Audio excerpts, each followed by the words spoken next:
começa com a formação do sistema solar. Aqui dá para ver legal os planetas que eles chamam de telúricos, né? Primeiro os grandes gasosos e os planetas anões, né? Que são os pequenos depois. Ele sobe aqui, ó. O sistema solar é um conjunto de corpos celestes, gera sua energia através de fusão de hidrogênio e hélio. O maior componente do sistema solar tem 99,85% da massa total que gera essa energia. Os 4 planetas mais próximos são Mercúrio, Vênus, Terra e Marte, são os telúricos. Depois tem os gigantes gasosos, Saturno, Júpiter, Saturno, Urano e Netuno, e os componentes do nosso sistema, o próprio Sol. A formação, as teorias buscam explicar como ocorreu a formação do sistema solar. Bom, Descartes, por exemplo, sugeriu que o Sol e os planetas surgiram a partir de um vórtice existente no universo primordial. É porque, assim, na época, Descartes e Newton estavam disputando sobre falar como é que exatamente funcionava a física, né? Os dois eram bem concorrentes, os dois tinham uma forma mecanicista de ver o universo. E Descartes tinha uma formulação dele do universo. Eles batiam um no outro. Newton e Descartes. Tem uma teoria da captura dos protoplanetas. Sugere que esses corpos coalesceram de uma nuvem molecular e posteriormente foram capturados pela gravidade da formação, quer dizer, foram se juntando, se colidindo, se formando, gerando aquela gravidade e num movimento que aumentava cada vez mais, que se colidiam e formando a gravidade e atraindo os corpos celestes. E no caso dessa nuvem, ela é de gases, né? E no caso, poeira, né? Bom, a teoria é que há 4,66 bilhões de anos, hoje o que forma o nosso sistema solar era gás e poeira. Eu tinha dito antes. Uma grande nebulosa, né? Que foi se formando, né? Composta de hidrogênio e uma considerável fração de hélio, além de traços de elementos mais pesados, como carbono, oxigênio, silicatos, que formavam a poeira interestelar. Em algum momento, numa onda de choque, começou uma supernova, que é o que a gente falou das colisões que foram se juntando, se colidindo, criando energia, girando, e começou o sistema gravitacional, atraindo massa e ganhando cada vez mais massa. Isso é uma teoria, né? Não sei como é que o cara conseguiu tirar essa foto, né? Porque na época não tinha nem imagem. Ao mesmo tempo que eles se formavam, começavam a se fundir e ficavam cada vez maiores, né? Formando o que hoje nós conhecemos. Isso aí é mais ou menos a mesma coisa que a gente estava falando, que a formação toda tem uma força de atração gravitacional que ele se atrai, quanto maior a energia e maior a velocidade, maior a atração gravitacional. E essa aí é uma foto da fusão, né? A teoria da fusão, né? Deve ter sido um show, né? Que ninguém esqueceu. Um choque, né? Isso provavelmente ocorreu muitas vezes. Né? Muitas vezes. Não foi só um choque. Inclusive Então, da várias nossa. vezes que A teoria da nossa. houve o choque, né? Dos planetas, então. No caso aqui é a supernova. Não são choques de corpos celestes, né?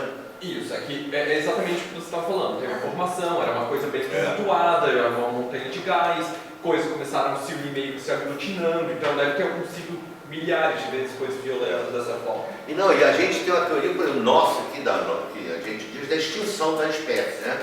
Que numa dessas colisões, não de um objeto gigantesco como aqui, mas menor, que extinguiu os dinossauros e mudou toda a temperatura da Terra, anos e anos e anos, né? Para poder surgir tudo de novo. A Lua mesmo, quando se observa, porque antigamente você achava que a Lua era lisa, né? Quando se observa hoje tanto de corpos celestes que colidiram, né? A Terra também, vários lugares você vê isso. Bom, migração planetária e evolução subsequente. Modelo de início. Bom, tem uma teoria de que as órbitas dos 3 planetas exteriores eram muito mais regulares e próximas do Sol, que atualmente, quer dizer, não é perfeita essa, né? Os planetas vão se adaptando nessa nessa onda gravitacional e ele não exerce uma circunferência, uma elipse, né? Elipse. Perfeita. Tem hora que ele está no jeito, ele vai se adaptando. Ele já teve uma época que foi um outro tipo de gravidade, eles estão se adaptando, que eles chamam de migração planetária, né? Uma época anterior à nossa já era um outro tipo de gravidade que tinha, que ele trazia. Isso aí Aqui é a forma, né, desse tipo de migração, o jeito que ele se forma. Bom, são os componentes do sistema solar, né? O campo gravitacional, os planetas, os 4 menores, os mais próximos do Sol, e os 4 gigantes gasosos, né? Que estão mais afastados, exercem uma força gravitacional suficiente para manter uma camada de gases. Eles são tão enormes, tão Que a força é tanta. tudo consegue ficar ali mesmo. Entendeu? Que quanto maior a massa, mais atrai. Então, mas quanto mais massa ele tiver, mais gás Não necessariamente. É porque, então pensa, é uma coisa de gás gigante, a gente tem uma nebulosa, um monte de gás espalhado. Daí algumas partes começam a se atrair. E uma fica maior do que as outras. Como massa atrai massa, essa que tem um pouquinho mais vai atrair muito mais do que as outras. Entendeu? Atrai tudo, não só gás. Aqui na época só. O que eles chamam dos gigantes gasosos, de repente o núcleo deles, sabe, como se nós temos a Terra, né, o nosso planeta, eles não teriam consistência de matéria por serem gasosos? Não, eles têm um núcleo sim. Tem que ter um núcleo. A parte mais externa é tudo gás. Que é o gasoso, o núcleo tem uma consistência, né? Eu não saberia dizer se alguém sabe aí o quanto você conseguiria entrar. Assim, pois é, eu fiquei pensando, né? Como é que você tem uma noção de que é gasoso se a gente tem uma visão que então, parece, né? É que a gente sabe que é gasoso por outros motivos. Quando você faz espectroscopia, um monte de coisa, consegue ter ideia dos elementos que tem lá dentro. Mas observando a gente não consegue afirmar. A atração dos planetas, eles são sensacionais dos astros, porque eu estava vendo uma reportagem de uma dessas sondas que eles mandam. Uma das técnicas que a NASA usou é de dar 3, 4 voltas em volta de um planeta para pegar uma estilingada, né? Ela dobra, triplica de velocidade, pegando a força gravitacional do astro. Eles fazem até aqui na Terra mesmo. Na Lua, a Lua faz isso, ele vai na Lua, dá 3 voltas na Lua e dali vai embora. Só, como é que é o seu nome mesmo? Léo, então só para o que você falou faz sentido, na verdade. Quanto mais massa tem o planeta, mais essa atmosfera, né? Mais gás ele consegue prender ao redor dele. É por isso que, por exemplo, Marte, que é um planeta bem menor que a Terra, bem menos massa, Marte não conseguiu segurar uma atmosfera tão densa como a Terra tem. Por ele ter pouca massa. Por a força gravitacional dele ser menor, ele não conseguiu segurar uma atmosfera tão densa como a Terra. Lembra só que a Lua, por exemplo, a Lua tem uma pequena atmosfera. Ela é super rala, bem fraquinha, mas ela tem um pouquinho. Do mesmo jeito que Marte também tem a sua atmosfera e tal.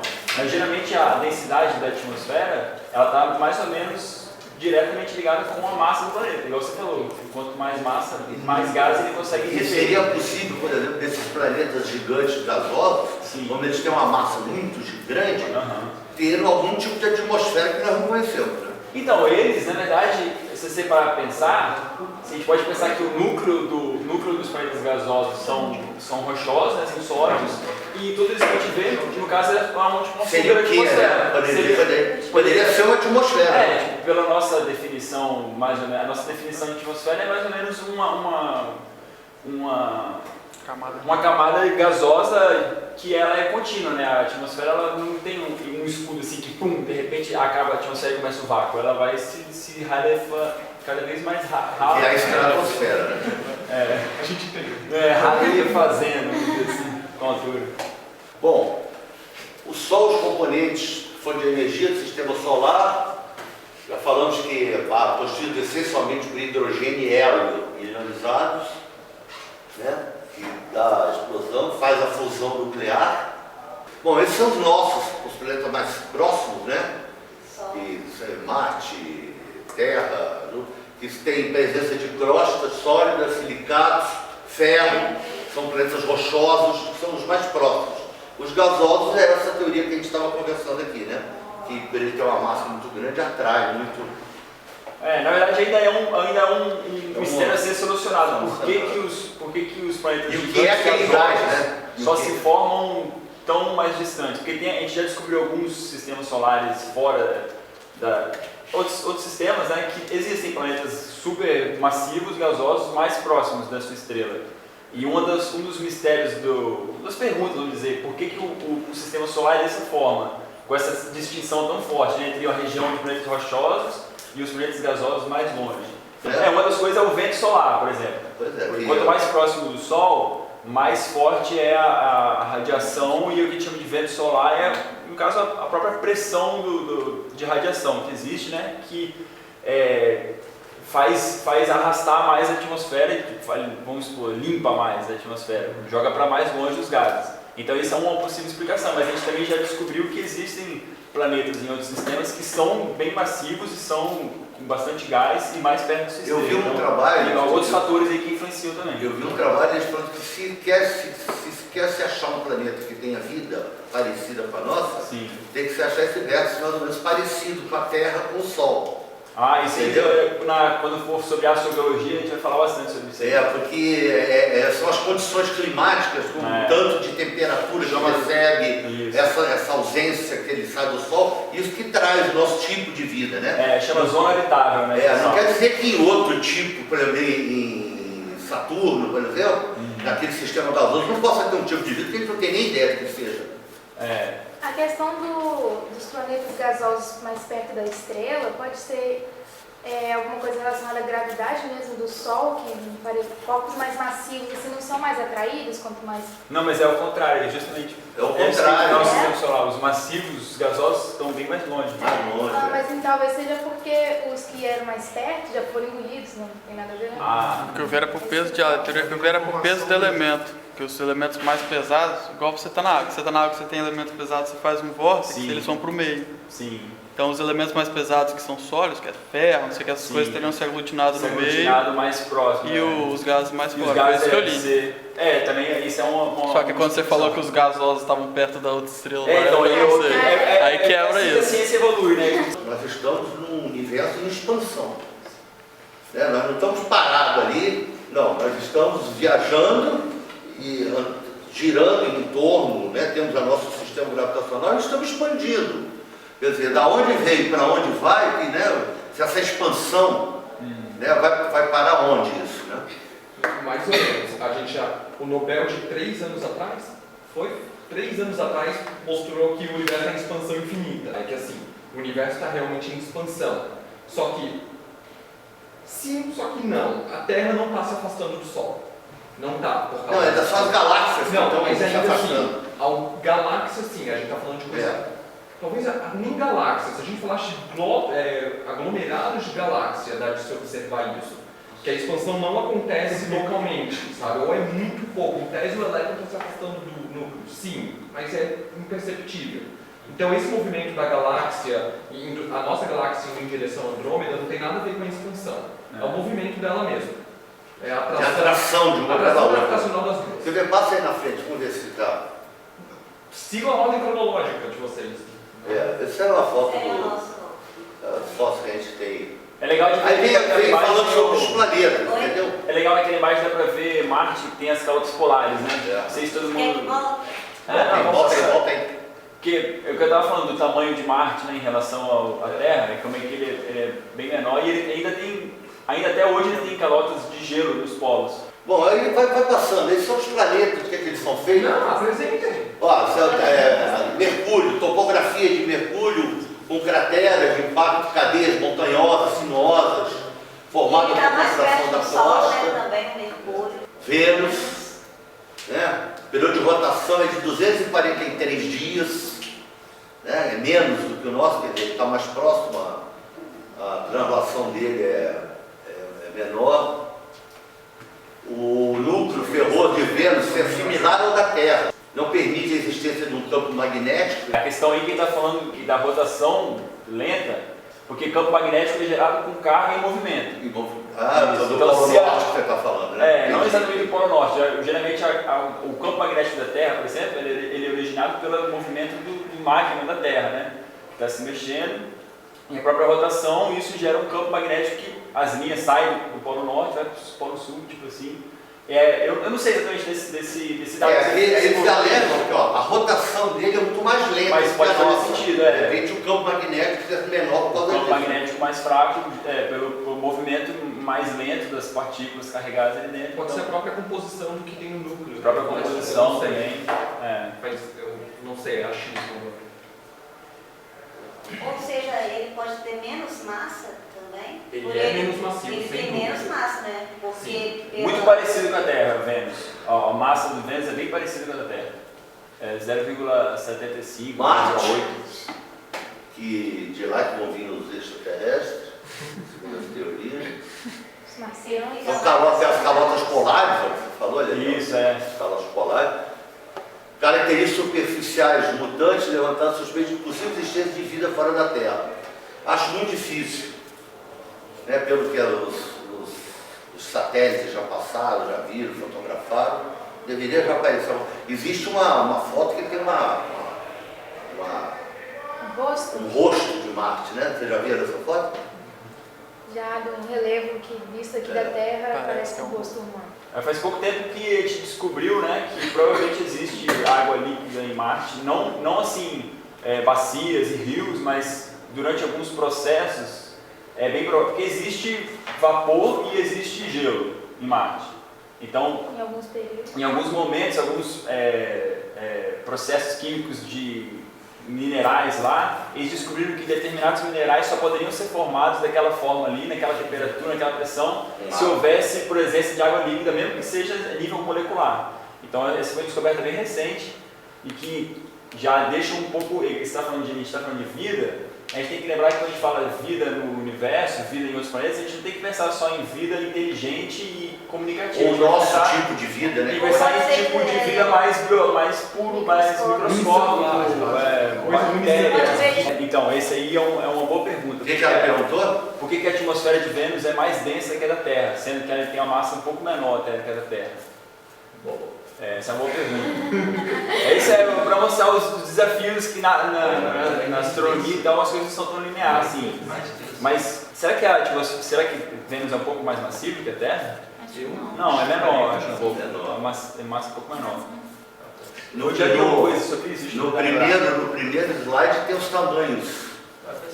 Mas tamanho, a gente tem que tomar cuidado entre tamanho e massa. Tamanho é uma coisa e massa é outra. A massa é outra. Tamanho é o tamanho, né? Para ver ele é mais denso. Em Marte, por exemplo, nós estamos numa época. Para ele ser mais denso, tem mais raio para ter mais atmosfera. Pode ser.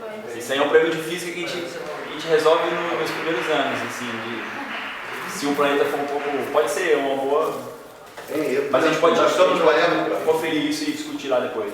Essa proximidade que ele está agora, demora algum tempo para ele passa próximo, mas essa proximidade que está, que a gente possa ver a olho nu um pontinho vermelho no céu. Não, a gente sempre consegue ver. É porque eu tenho que tomar muito cuidado com esse negócio de a mídia adora esse negócio de estar no momento mais próximo. Aí você vai ver a diferença, né? Tipo assim, ele está 1.500 km mais próximo do que na média. Isso para nossa percepção não faz tanta diferença.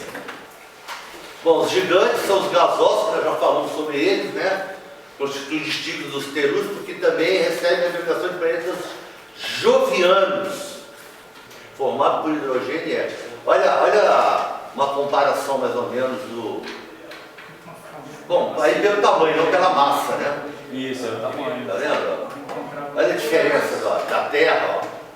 Da Terra, é muita coisa, né, cara? Saturno também é rica em hidrogênio e hélio, tem um calor irradiado do interior de Saturno, apresenta constante turbulência, ventos de 1.800 km por hora, quer dizer, uma coisa inimaginável para a gente aqui na Terra, né? Aqui quando a gente fala em ventos de 100 km por hora, destrói uma cidade inteira. Você imagina de 1.800 km por hora. Olha lá, o campo magnético de Saturno ainda é 500 vezes mais intenso que o da Terra, imagine. O campo eletromagnético é uma coisa que é induzida por movimento de carga elétrica. E campo gravitacional é massa. Então são duas coisas que não necessariamente estão andando junto. Pode ser que o planeta seja supermassivo, mas não tenha um campo magnético tão forte. A gente chama eletrosfera quando considera esse campo magnético interagindo com as partículas fora. Mas o campo magnético de um planeta é gerado pelos movimentos internos de dentro do manto dele, aquela parte que geralmente é tão quente, a pressão tão forte que ali essas rochas, esses materiais estão líquidos, eles estão se movendo. Esse movimento interno do planeta que gera o campo magnético. Então pode ser que um planeta, pelas infinitas possibilidades do universo aí, pode ser que um planeta seja supermassivo, mas ele tenha de alguma maneira determinadas características que não deixam o campo magnético dele ser tão forte assim. Será que esse campo magnético é o que produz os anéis de Saturno ou a massa dele? Os anéis de Saturno eles são de poeira mesmo, gelo e coisas assim. O campo magnético não é bem uma coisa física assim. Mas os anéis seguem o campo? Eu achei. Não. Olha aí. Sem dúvida não. Agora vamos chegar numa coisa. Ele é o mais bonito do sistema. Ele é o mais bonito. Ele é o galã, cara. Respeito sua opinião, mas tá errado. Agora, Engraçado, você vai passando os planetas todos têm a base hidrogênio e hélio, hidrogênio e É hélio. porque o universo, não é só agora o sistema solar, o universo É para hidrogênio e chutar hélio. é hidrogênio e hélio. É hidrogênio É e isso. hélio. Desde primordial, desde o Big Bang existia só hidrogênio e hélio. E o metano, essa coloração azul esverdeada. E água, né? Esse que eu achei legal. Tem uma coloração azul esverdeada e água. Então, o Urano, eu gostaria de falar um pouquinho, aqui, ó, Pode falar. ele foi um marco na história de ciência planetária, porque desde a antiguidade a gente só via 5 planetas, né? O último era Saturno. E aí... A olho nu, né? A olho nu não dá para ver Urano, nem Netuno. E aí ele foi... agora eu estou na dúvida se foi Urano ou Netuno que foi previsto teoricamente. Você lembra? Foi Urano? Foi Netuno, talvez. Enfim, um dos dois, eles foram uma demonstração de que a teoria da gravidade de Newton era realmente uma coisa potente, porque pelo movimento de Júpiter e Saturno, eles perceberam que para poder aquele movimento acontecer, para poder obedecer bem a lei da gravidade, eles precisavam de que teria outro planeta também com uma massa bem grande, além da órbita